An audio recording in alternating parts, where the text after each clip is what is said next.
Is it alright if I stay today? Is it alright if I stay today? Take my time, far behind, leave my pride. Oh, is it alright if I stay? Is it alright if we just stay today? Is it alright? 'Cause I wish we could just stay.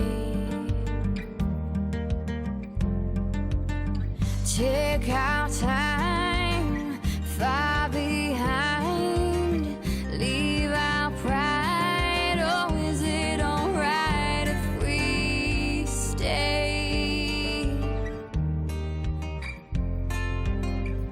Is it alright if I decide but change my mind? Is that okay? Is it alright if I don't wanna feel obliged in any way? Is it alright if I waste my time and I lead myself to a mistake? When I roll on by, I won't ask why, I'll just accept and walk away. Oh, whoa, whoa,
How's it, everybody? And welcome to the Daily Pidgin. My name's Andy Boomatai. And I'm James Money. And you are the Hamajang Gang. And if you want to be part of the Hamajang Gang and you're new, all you got to do is go ahead and leave a comment, post something in the comment section. That's right. And you might want to post, gee, you guys do shows right after one after another. Immediately. How does that happen? We're insane. I got to tell you, thank goodness the technology is on our side. Yes. I got to tell you. Well, today we're going to talk about bugs to save coffee plants. We're going to talk about batons are now legal, orcas sinking ships, and the origin of May Day. How is that? But let's say hi to all the people who have decided to join us on this show. Yeah. Isn't that wonderful? Keone Nunes, thank you for being here. Yeah. All the way from Thailand, Mad Statter, showing face. How's that? Hey.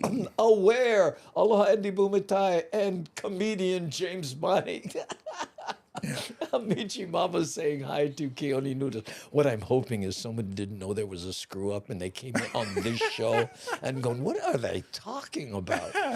Well, I think we fixed the problem, and I'm sorry about that, but it's hard to do these videos if we can't hear them. Yeah, yeah. Now, that first one that we showed, you know, about Morgan Park, a theme park designed for special needs kids, right? They had subtitles. Yes. So we could kind of tell what was going on. I know, and where, mene huni. Oh, this is, my friends, is broadcast quality. to At the its max. finest. Hi, Fanny Lee. Aloha no. Oh, this is great. Yeah. Well, we had 55 people watching, and now we have 17. So we lost a few. Well, we was like, we carrying too many, so let's shake them off a little bit. Yeah, as spoken like a true ex-bus driver. We're gonna save gas if we get less people. Yeah, just stop stopping at the bus stop is what I always say. There you go. That eliminates Yeah. all kinds of problems. Yeah. Oh man. Yeah. Was there a glitch in the matrix? Yes. Definitely. Yeah. But and unfortunately, the only way to fix it, and James, who has done technical service in the past, right, goes and well, how about I went? You know what? The only way we can do it is what do we have to do? Reset or close things and open them back up. Right. I know. Well, unfortunately, it knocks us off the live. That's right. Yeah. And you have to restart things. Yes. This might be. You know what? I remember when I was doing presentations, and I had to reboot the computer sometimes, like we just had to do. Here's the joke I used to tell. Okay, there's a chemical engineer, an electrical engineer, a mechanical engineer, and a Microsoft engineer, and they're in the car, and it stops. The chemical engineer says, got to be the gas. Let's change the gas. Mechanical engineer, no, it has to be something to do with the motor, right? Electrical engineer, no, you know what, man? It's got to be the spark plug, something to do with the wire. And the Microsoft engineer said, what if we all just got out of the car and got back in? Yeah. Works every time. Every single time. Yeah. Okay. Look, and Devin suggests that Namaste Zen. If you put your cursor over the screen and click the gear symbol, change your resolution to the lowest and see if that helps with the choppy video. Maybe something's going on with the internet. Maybe. What do you think? The screen thing's not here on the bottom. Oh, okay. Somebody did something. I was going to give them a shout out, but it didn't pop up on this one. Oh, okay. Well, we're back. Hey, there we go. I think we're pretty much back. There Yeah. we go. I made it back. Oh, I had feed problem too. Yeah. There could be something going on we don't know about. It's possible. Because now we're back up to 36 people watching, up Hey, from 17. So look at us. We're trying. Yeah. Reboot fixes everything. Oh, more so in Windows. Yeah, I know. Well, it's the same thing when you have when I have a headache or if I'm not feeling well, I go sleep. I wake up. I feel better. Oh, you just reboot. Yeah. Re-sleep. Reboot, re-sleep. Try again. Change your resolution by lowering your expectations. Oh, Pocolitino. That's it. Punchline hits harder than one angry Samoan. Yeah. Oh, hey, you guys are great. Oh, thank you, Fanny Lee. Okay. You know what? I'm going to try to, let's play this coffee bug one now. Yeah. If you don't know, yesterday we did a piece on how this tiny little bug is killing the Kona coffee beans. Yeah. Well, check this out. Someone came up with an idea. Tonight, tiny wasps the size of dust particles could be the answer to saving Hawaii coffee farms. And now UH researchers are planning to set a swarm free on the Big Island. Oof. Tens of thousands of Phimasticus coffea are currently being bred in a lab before a release planned for September in Ka'u.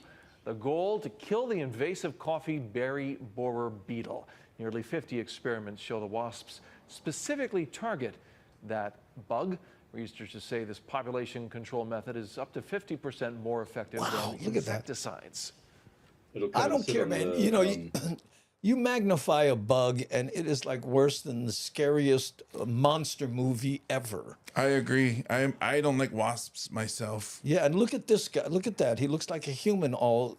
Oh, wait a minute. That is one. Oh, sorry. Never mind. I thought he was showing us his pincher. And it will insert its stinger into the body of the beetle between the wings and lay eggs into it. And then the eggs hatch.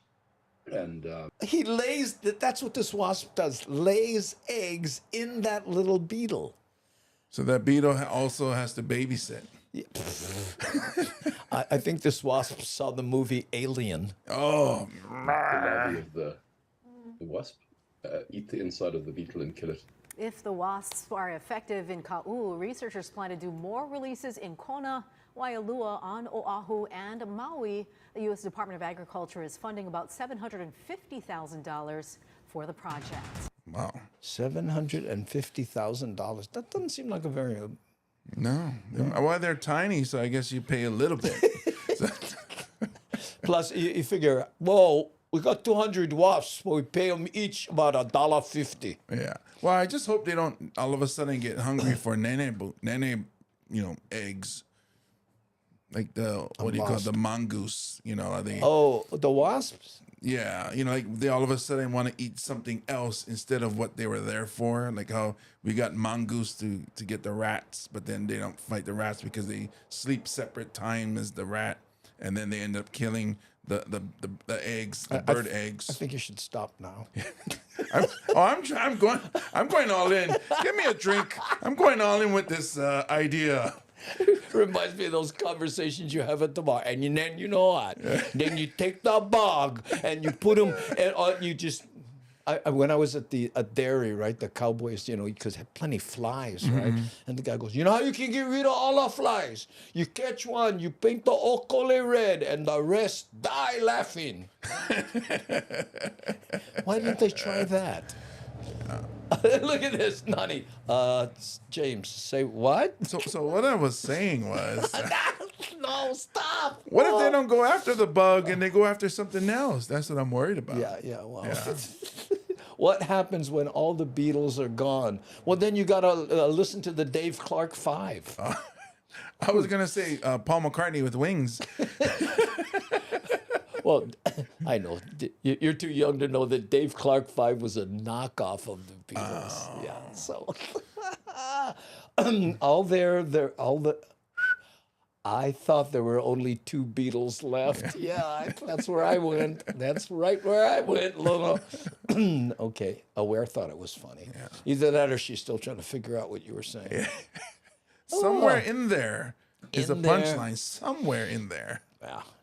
When people ramble, you got to let them go, because within that ramble, lie is the answer. Yeah, it's this open mic, it's open podcast. Look at this. Hey, Jay Frisbee. Hey, every time I get to the edge to visit the islands, I log into Andy Blue McKay. What do you suppose that means? Andy Blumatai. Blue McKay. Blue McKay. That's your name in Ireland. Oh, Andy Blue McKay. This is Sparta. Wow. It's not Bumatai, it's Blue McKay. That's your name in Ireland. Oh. Andy Blue McKay. Blue McKay. Oh man. Okay. You know what? Let's play the horse video for Michi Mama. Yeah. And reboot from there. And for those of you who may not know, what we did was we had a little technical difficulties, so we stepped away for a while. But in the previous show, we told Michi Mama that we would play the horse video for her. And if I'm not mistaken, this is it.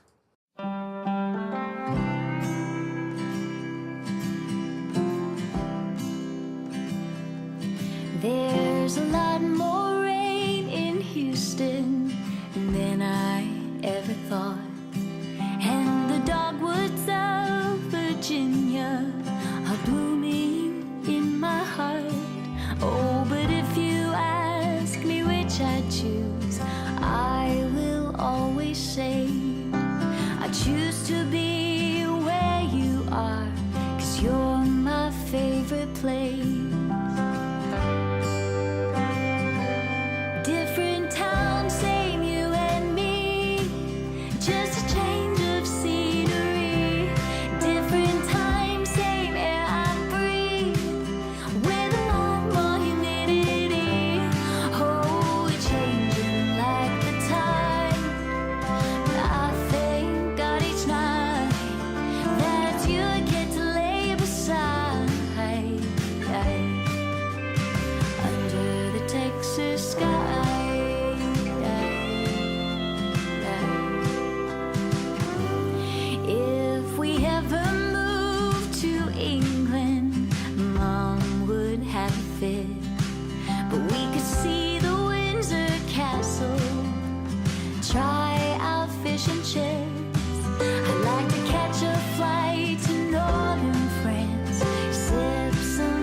champagne. Oh, and when we've seen all the world, you're still my favorite place.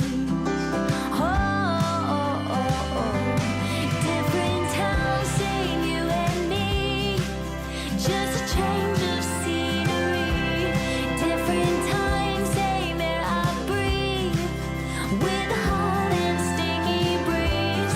Oh, we've had our lows and highs. But I thank God each night that it's you I get to lay beside. And I'll follow you. You are the wings of my flight. And I'll follow you. My home is right by your side. And I'll follow you. I'll be forever your bride. And I'll follow you. Love finds us here tonight.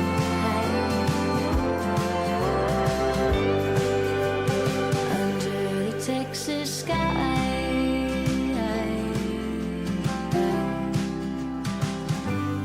Different towns, same you and me.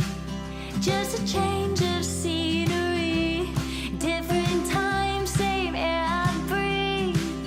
With a lot more humidity. Oh, we're changing like the tide. But I thank God each night that it's you I get to lay beside. Under the Texas sky.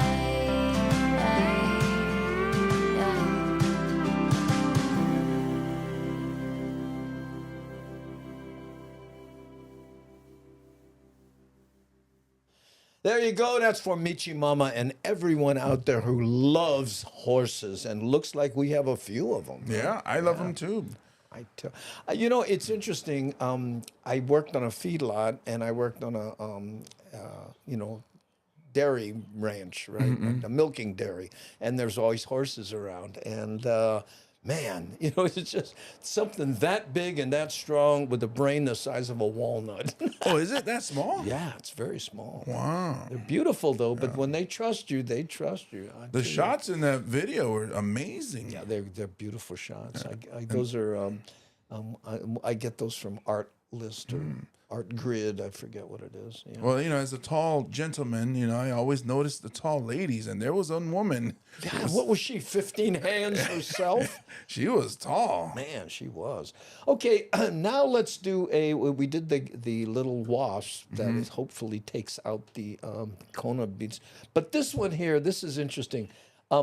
Batons, those expandable batons, you couldn't carry them for a while. Well, someone decided they should be legal, and there's both sides of that argument. Let's check that out. Yes. Good evening, everybody, and thank you for joining us. It is now legal for people to possess yet another weapon on our streets. Look at this. This shot makes it look like it's her arm. Yeah. She turned into a Hulk there for a moment. She got Popeye arms.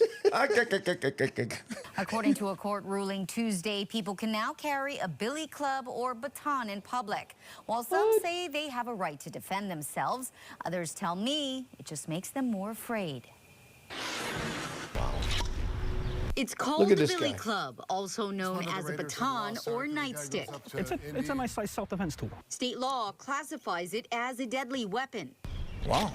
and it Yeah. used to be illegal to carry them. If you were caught with one outside of your home, it would have been a misdemeanor. So you'd be looking up to a year in prison.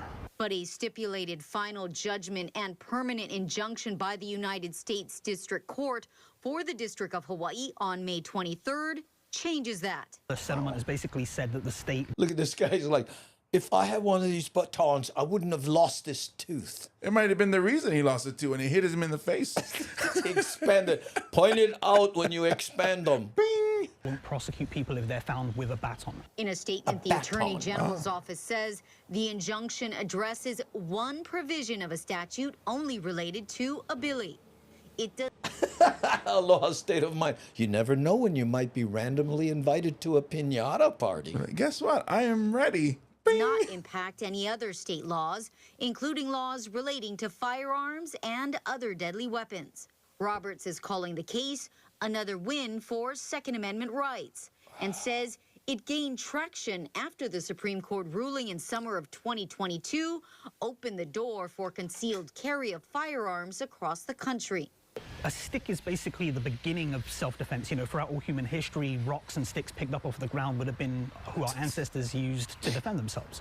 When it comes to self-defense tools, a baton or a billy club similar to this is a lot more affordable than a taser or a gun. One like this will cost you between about $20 and $30. Come to my website and make your purchase today. Operators are waiting. What is she selling them? Oh, look at this. I took a bat to Morris High School to get it lathed down. The kids were upset. I then realized what I'd done. Oh. There's no extra parts. There's no, nothing that you have to buy after you've got it. It's one of those things you can buy it once, forget about it. But he says people still need to be responsible when using any self-defense tool. You need to make sure that you're familiar with Hawaii's laws. They're very in-depth about when you can and can't use a self-defense tool. The Honolulu Police Department says they are aware of the settlement and will be notifying officers of the change. While possession is no longer illegal, its use to commit a crime remains a felony. I met with Honolulu City Council member Tyler Dos Santos Tam, who represents downtown and Chinatown. He says it's disquieting. Our businesses struggle with vandalism. A lot of residents don't feel safe walking around already. And to imagine anybody being able to carry a billy club, I don't think that makes people feel any safer. I'm not a fan of the policies becoming looser. Because I wear cat ears and people always tease me and want to hit me. I think that enables people to carry weapons and to cause destruction and harm to the community. And I do not feel safe. People still do that upspeak thing. You know what she's doing? And then they walk to the street and then they carry a baton. Children do. While there are very strict rules as to where you can and cannot carry a handgun, Roberts says there are currently very few rules or restrictions regarding where you can take billy clubs, making them a very convenient option for self-defense. Did you hear that part where they said, they're legal, but you cannot use them, to do a crime. That's the same with a marshmallow. So if you use one of those to inject heroin, then that's an illegal act. So you can't do that. Or if you use it to jaywalk, that's an illegal act. That's serious trouble. What did you just come from improv class or something? Oh my God. If you use one of those but here, look, I bought one, but do not buy it on Etsy. Get the good one, because you see, look, right? This one doesn't, it doesn't work like it's supposed to. See? There, look. Yeah, you could poke an eye out with that. Yeah, but I don't use it for self-defense. I use it to shoot heroin. Well, actually, you can't, because when he pressed it, it just closed. Okay. But it's weird is that they say you can't use it, or they don't want more weapons out there. Of course not. But by the way, these folks, these are my portable chopsticks. Ah. I keep them in a little container here, and they and all right here on camera, right? There were these there's these little. Oh, now it won't work. Okay. I'm turning into you. It's catching. So maybe it's not me. Maybe it's YouTube. That's what it is. Oh man, you nailed it. Okay. Yeah. But what I was gonna say was maybe it's not a weapon. Maybe it's the person who has. Because I'm sure. Have you seen a local woman with a slipper? That is a deadly weapon. Anything can be a weapon. Yeah. We talked about that the other day. Martial artists go, well, what do you need the baton for? You got one of these, and they can't, and TSA can't take it from you. Mm-hmm. Yeah, Sasa. We need a Hawaiian superhero that fights crime with chopsticks. When the ramen attacks, Oh, that's the name of that's the evil doer. Ramen. No, there's a guy in a big R. Ramen. That sounds like an evil person, doesn't it? Ramen. He's really strong and rigid, but when you pour hot water on him, then he gets Just, like. Yeah, that's it. Hey, hi, Flash Gordo. Mahalo for being here. Okay. Super spam. Okay, we got to get to the rest of these because we've had so many issues. Okay, this one here, this is about the problem fishermen on the Big Island are having ever since the volcano, as my dad used to say. Volcano. The commercial fishing industry in Puna was devastated by the Kilauea eruption in 2018, and local fishermen have been waiting since to get their boat access restored at Pohoiki. As KITV4's Jeremy Lee reports from the Big Island, many hope the wait will soon be over. The DLNR closed the public comment period this week for a project that would dredge Pohoiki Beach. Since the 2018 eruption, fishermen have had... Did you notice what he just said? They closed the comments. Did he say comments section? I missed it. Wait, let's go back. Listen to this. Wait will soon be over. The DLNR closed the public comment period this week for a project that would dredge Pohoiki Beach. Since the 2018 eruption, fishermen have had to totally rearrange their lives. The DLNR tells KITV a tentative timeline for the project has been set. The Pohoiki boat ramp. A tentative timeline has been set.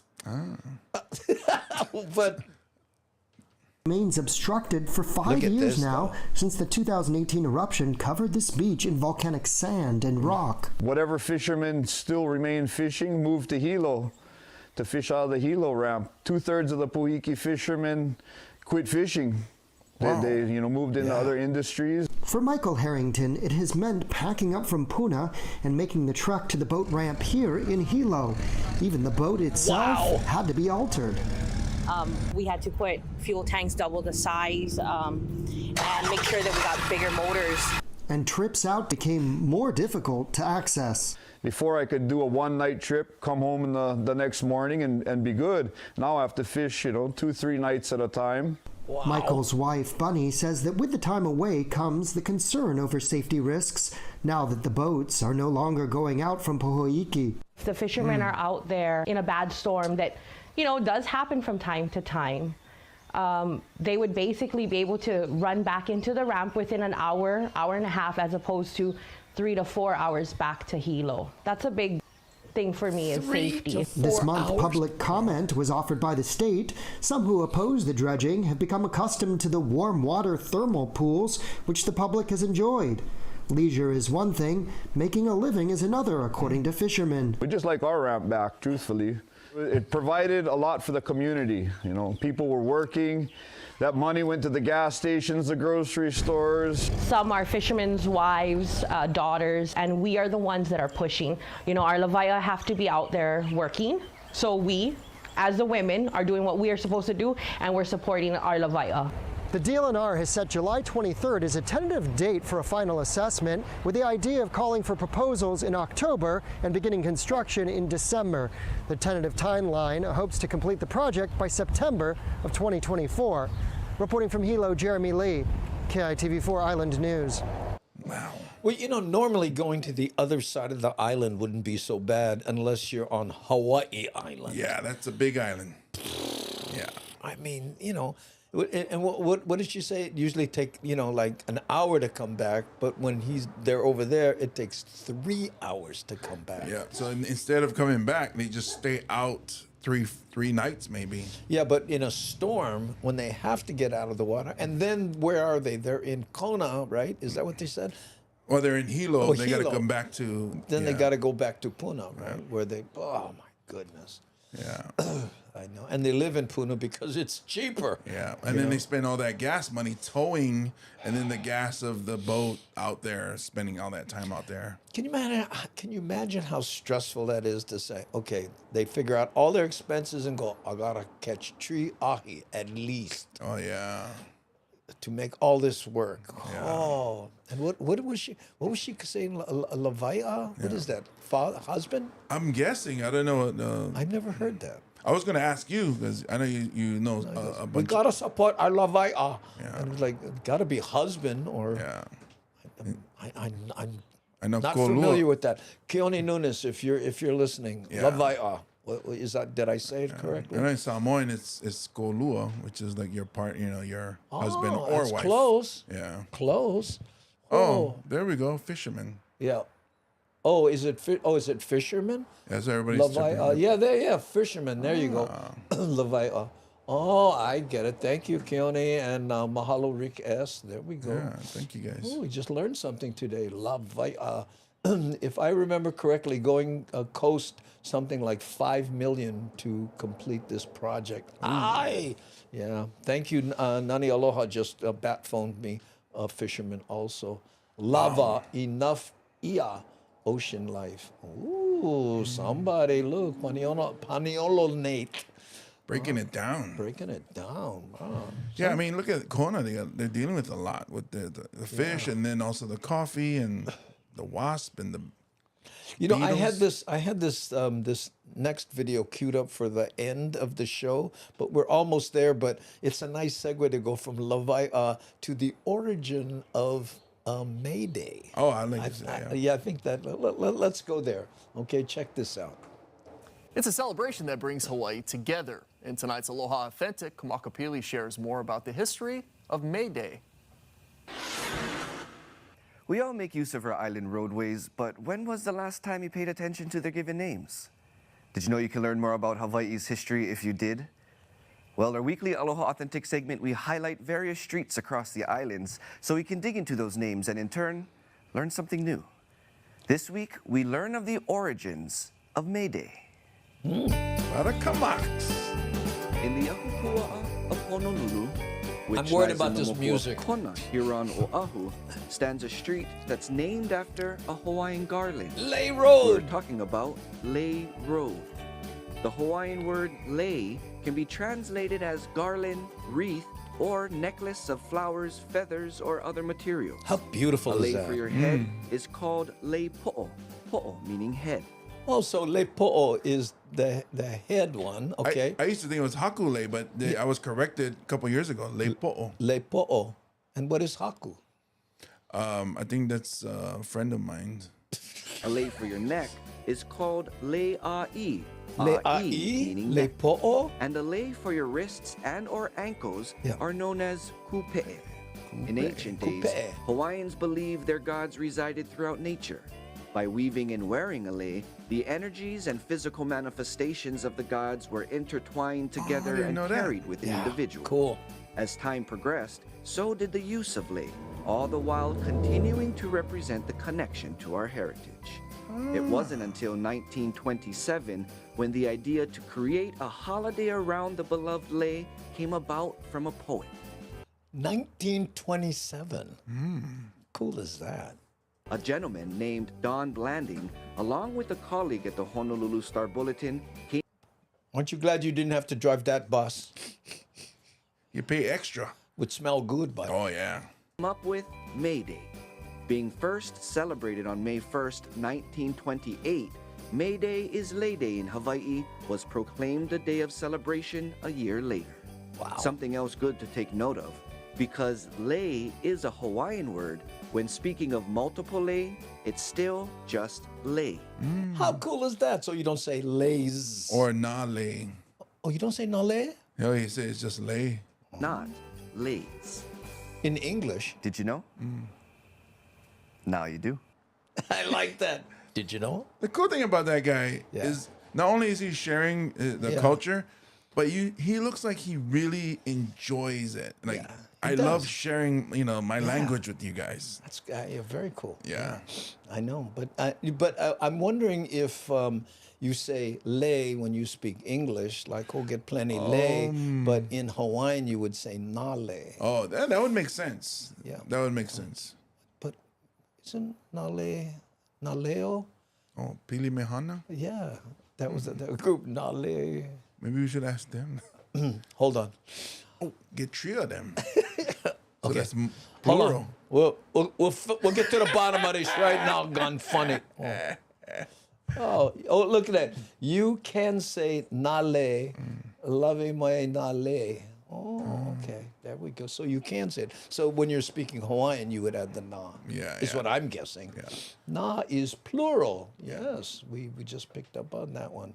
Hey, Koni Laulani says, haku is a style of lei making where you wrap the flower or leaves instead of weaving. braiding. Or braiding. Yeah, there we go. Oh, thanks. Now we got them, haku, right? Yeah, because I remember my daughter correcting me for her graduation. She wanted a leipo. And I was like, leipo, what is that? I was going to get you on haku.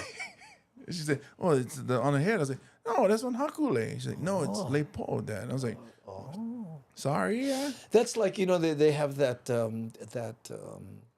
wave that's in Tahiti, and it's called, everybody calls it chopo. You know that one, that super thick wave, but actually, it's pronounced te ahu po'o, right? And I'm thinking, the po'o at the end, that's where you whack your head because you get brief or something. But I guess in Tahitian, it means end of the road. Oh, so the still po'o bad. part, but first I know how to call them te ahu po'o. Tahitian's funny. It's after you surf, already. Are you guys really Hawaiian? People seem to be teaching you a lot. Well, you know what? Most people, even the modern Hawaiians, Jeff, they don't know all that kind of thing, like Lava'i, and so we don't speak Hawaiian. Yeah, I mean, yeah. I'm 1/4 Hawaiian, but James is 100% Samoan, right? Yeah, so but still, there's a lot we can both learn from our original languages. Yeah. He said kidding, by the way. Kidding. Yeah, I know. It's funny because he says kidding, and in his avatar, he's laughing. Ah, LOL. He's kidding a lot. Yeah, we call that Rabanek. We know more about Pidgin than we do about Hawaiian. This is true. My daughter, who yesterday got her doctorate, right, in educational administration. Dr. Bumatai. Yes, but when I watched it, I was amazed at how much Hawaiian was in there. And there was someone, because I don't know if you know this, but you have to defend your dissertation, which is what I was watching yesterday. And one of the women there has children, 2 children, and they only speak Hawaiian. Oh, wow. I know. So you see this little kitty, Maika Emi. Like, what did she just say? Yeah, I know. Congrats, Dr. Bumatai. I know. How's that? Ooh, congratulations. Yes. She has her formal ceremony. The graduation happens in July 22nd, but this was her defending her dissertation, which was very interesting and kind of nervous. Ooh, I am wonderful today. That's great, JoJo girl. You're wonderful every day. That's right. You are a wonderful person. It was so nice to meet you in person on Kauai? on Kauai with her and her mom. Yeah, okay. Off the hook. Aloha, hey, no easy feet. Nope, there are no easy feet. And if you have seen James's feet, size 18. That's right. And it's not easy. Yeah, nothing. His slipper is bigger than Kinako when he leaves it at the door. Pidgin is a second language, I know. That's one of my jokes. I say, hey, you know what? You speak Pidgin, you bilingual. And when you tell people that you bilingual, don't forget leave out the lingo part. Because you don't like tell people. No, include the lingo. I don't know my own joke. Well, it was a while ago. Yeah. In YouTube, so. Both my grandparents spoke Norwegian and Swedish. Oh, right. So did they say po'o or haku? Or did they say poo? Congratulations, Doc. Ooh, how's that? Okay, now we're going to go back and we're going to watch a video about how orcas have been sinking ships. Now, this is not a Hawaii video, but interesting nonetheless. Orcas, or killer whales, have been doing something really weird over the past few years. They are attacking and even sometimes sinking boats. And the most recent incident happened about 3 weeks ago. This was off the coast of Spain, where 3 orcas hit a sailing yacht. They sunk it, and researchers don't really know why this is happening, but there's... Well, maybe it's happening because we named them killer whales. Oh, well, hey, we kill our whales. We got to live up to our moniker. Not only that, you try run across people's yards. You know, that ocean belongs to that orca. Oh, that's funny. Yeah, that's definitely. Who's that? But look how fast they can swim. I had no idea. And up in the air, and oh my, I'll be so scared. I'll be crying while driving. I know. Look, orca bullies, orca revolution. Oh. I saw an orca video. They're pretty smart to go from rudder and learn how from, they learn from each other. In fact, they talk about this. Let's get back to it. Sorry. Some speculation that this could be, and get this, a series of coordinated attacks. It sounds so bizarre when you hear it. But joining us now is Jeff Corwin, a biologist and host of Ocean Treks with Jeff Corwin. Jeff, mad. So 15 of these incidents between orcas and boats off the Iberian coast in 2020, is that a lot? How uncommon is it for orcas to come across and interact with boats this way? Gotti, I'd say this is some pretty extraordinary orca behavior. These are incredibly intelligent creatures. They learn, they adapt, they discover, and they change their behaviors. They also have all the emotions that human beings would have. They have joy, they have fear, they have malevolence. They're incredibly complex social creatures. And in this case, Gotti, is what we're seeing is a very novel learned behavior. But the question is, why are they attacking these ships, these sailing vessels? And I mean, when you start thinking about what's going on, it almost paints this picture of, at some point, some orca or the orcas decided that this could have been a threat, and then they had to communicate. It's either the same pod or they had to communicate that with other orcas for this to be going on in different places. Is there a chance that this is all the same pod, the same orcas, or does it seem like it's happening with orcas that may be outside of a family unit? Look at this here. Aware has the answer to that question. I read that apparently it's only this local that have started. What I read is that the actions aren't aggressive toward humans themselves. Like they said, get that boat out of my yard. Yeah, trying to keep my place clean, and you're just going all across my water. Wow. Well, this is likely what we call a residential pod, a residential extended family group. And this is a behavior, just like human beings, is through trial and error. It's through learning and through discovery. And what is likely is one orca is teaching another orca, likely a mother teaching its calf, this behavior. Now, there's two theories to why this is happening. One theory is that it's out of being rambunctiousness, playful behavior. Of course, they're very powerful, and there can be devastating consequences to that playful behavior. But the other is that it's because... Let me guess what the other is. They saw Free Willy and thought it was a generalization, a stereotypical generalization of orcas. What do you think? Or they were saying, bro, bring my Uncle Willie back. Yeah. A traumatic event. There's one female orca in particular. And one theory is that maybe she was injured. She had this traumatic event, and now she takes a sailboat as a threat, and she's taught this defensive, then offensive behavior to other members of her pod. Wow. Yeah, and it's... What a shot. Look at that. Oops. Crazy, because orcas, I mean, I grew up watching Free Willy, so it's very easy to anthropomorphize what's happening with a whale in the ocean and their interaction with humans. You are such an incredible resource when it comes to whales. I know that there's some video that you have of a North Atlantic right whale. If we could play that, we'd love to see what we're looking at. Oh, yeah. Oh, you got to listen to this part really closely. This is so sad. At here. Absolutely, Gotti. This is so important that we all take witness of this, because we may be the last generation to see this creature before our eyes right now. What? This is the North Atlantic right whale. This is footage from IFAW, the International Fund for Animal Welfare. They're on the front lines with a team of folks trying to save these whales. Right now, Gotti, we only have about 340 surviving right whales. This year, the population is about to collapse, flip to what could be extinction, because they only produced 11 living calves. They're on the brink of disappearing.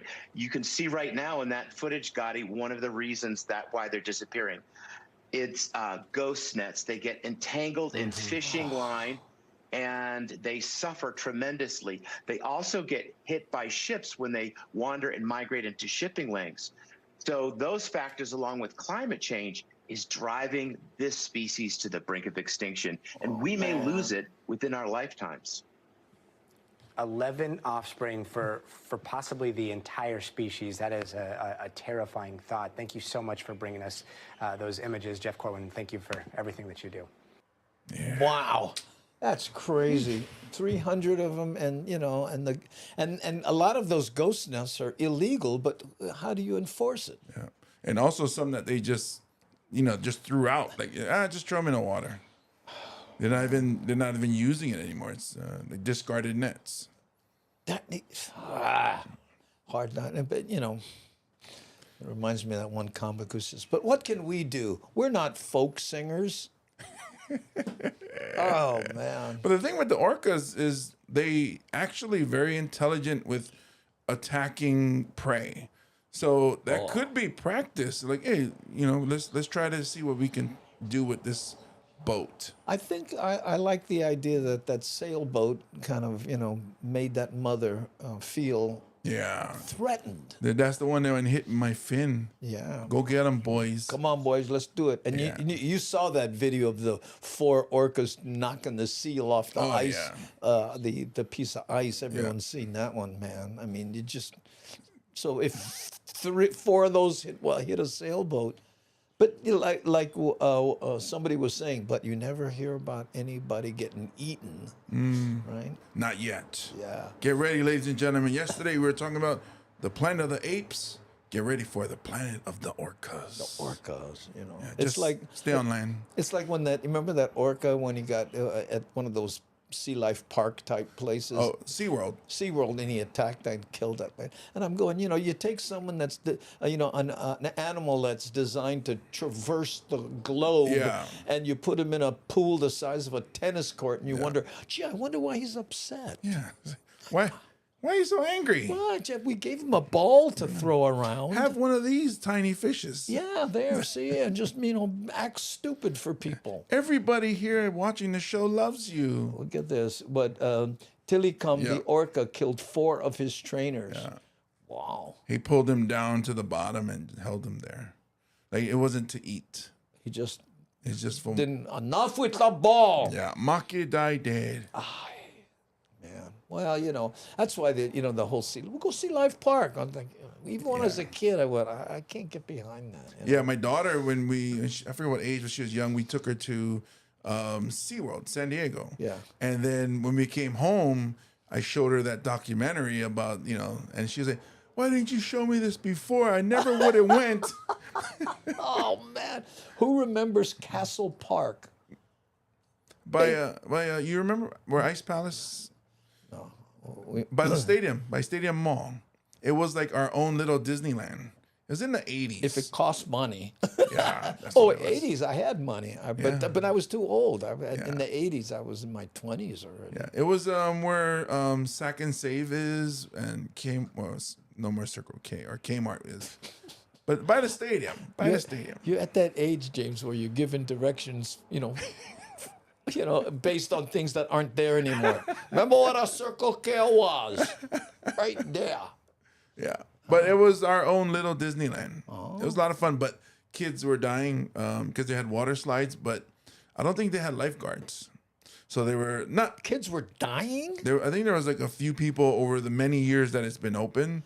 So eventually it closed down. They even had batting cages. You should not be in charge of their public relations. No, over all the years, only 4 or 5 would die. Not bad. That's only 0.3 every year. Look at this. I'm banned from SeaWorld San Antonio, Texas because I protest. Hey. Go get them, Brad. Yeah, let them have it. But look at that avatar. It's hard to believe that someone with this avatar would protest. Yeah, that's like a superhero or maybe a villain. Maybe that's Ramen. Ramen Man. Yeah, there we go. Oh, Ramen. It should have been called Darwin's Park. Ooh. I think the kid broke his neck on the water slide. Yeah, because they had water slides. They also had bumper boats and putt-putt mini golf. That's too much. Yeah, and video games, of course. But you know the worst part, and they discontinued, was bumper golf. Yeah, that was the one that I enjoyed it as a large Samoan individual. We love those sports. The batting cage were fun. Yeah. There we go. Yeah. Especially you put your brother on the other side. Hey, go over there, stand by that. Be the target. Okay. Castle Park sounds like good fun, yeah, but not for 0.01% of the population. Hey, they are changing San Diego into an amusement park. No fish, just fish and chips. Ooh, that'll teach them. That'll teach them. Like, man, this poke is really fresh. Where'd you get this fish from? Oh, that's orca. That's orca chips. Yeah, with a side order of sailboat. Okay, gang, we're gonna pull a plug on this thing and let you guys get back to your life. Unless someone wants to see a video of, we got a lot of OG here who might want to see something. So here's your last chance, and I'll drink some Hawaii volcanic water heated up to 169 degrees with a little bit of honey. Good for the throat. Yeah, and while you do that, I'm going to give a shout out to Doc Bailey, who does cranes, educating and training, also rents them out. And, these big giant cranes that are all over Las Vegas, Oakland, California, Hawaii, and in Guam. Doc Bailey Cranes and Equipment. Look them up if you need a crane or want to learn how to ride one. And Aloha Kia. I know a guy. That's right. 2 in my family. They run like champs. And also TNT Tinting. Yes. TNT Tinting. Now 100% owned and operated by the employees. Yeah. Tommy Silva, and this is a company that's been around 40 years. Yeah. And I didn't know this. One of the top 3 most successful tinting companies in the nation. Wow. And he basically gave it to his employees. So customer service is going to be amazing. Amazing. Ooh, look, GB wants to hear Sweet Thursday. Is it Thursday? It sure is. Oh, let's try that. Great idea. Okay, let me see if I can get, is it called Sweet Thursday? The only bad thing if it's the employee owned is like, I want to speak to the owner. I am the owner. oh, no, it's called Makiki. I think it's Makiki. Yeah. Thursday in Makiki. There we go. I found it. Okay. We'll play this, then we'll come back and we'll say goodnight. Okay. So hold on. I got to do this. Thursday. Yeah. I got to do this. And then this is Thursday in Makiki. Gee. Here we go. And mahalo for requesting this. And the chat already ran away. I can't remember who it was. Here we go.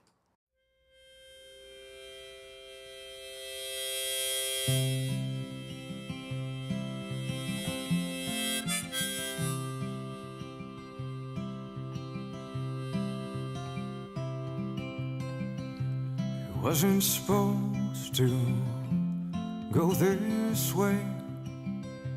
When I met you yesterday,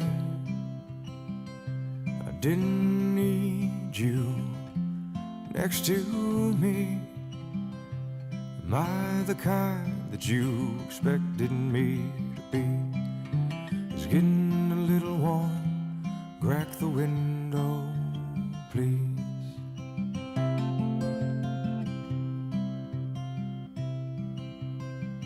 I'll pump the gas if you run inside. Grab a couple tall boys and a honey pie.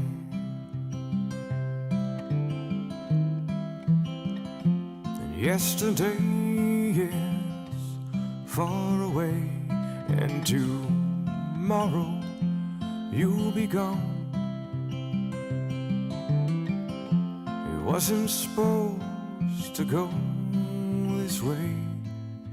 Sweet, sweet, sweet, sweet Thursday.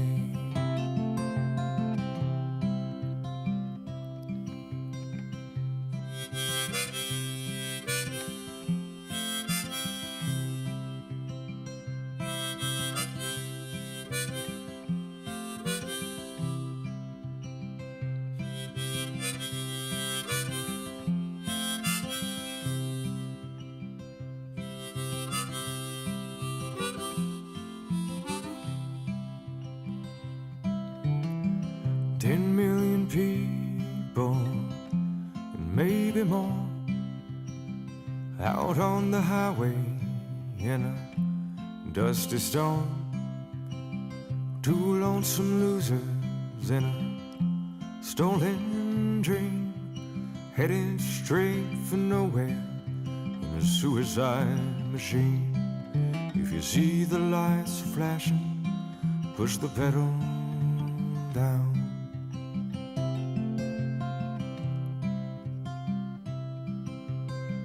Over the border, they can't get us there. Between the two of us, we'll make it if we share. And yesterday is far away, and tomorrow you'll be gone. It wasn't supposed to go this way.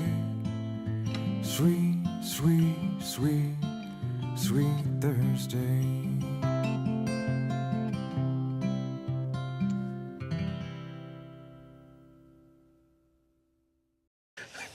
There you go, gang. Mahalo nui loa. My name's Andy Bumatai. And I'm James Money. And you are the Hamajang Gang. And folks, we are still in Facebook jail. Yeah. So, thank you guys for coming over to YouTube and Twitch.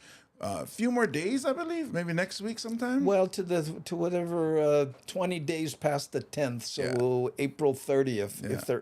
May 30th, yeah. if there is one. Yeah. So hopefully soon we'll be back on Facebook. If you guys can, please share and like. And Sasa the the subscription. Let people know about the podcast. The more people we get to share Hawaii with to the migrated locals up in the mainland that were priced out of paradise. Like Iam Tongi. Yeah. And I'm sure he'll be back soon. Yeah. So thanks, gang. We really appreciate it. I'm going to poke the button right now. And mahalo nui loha.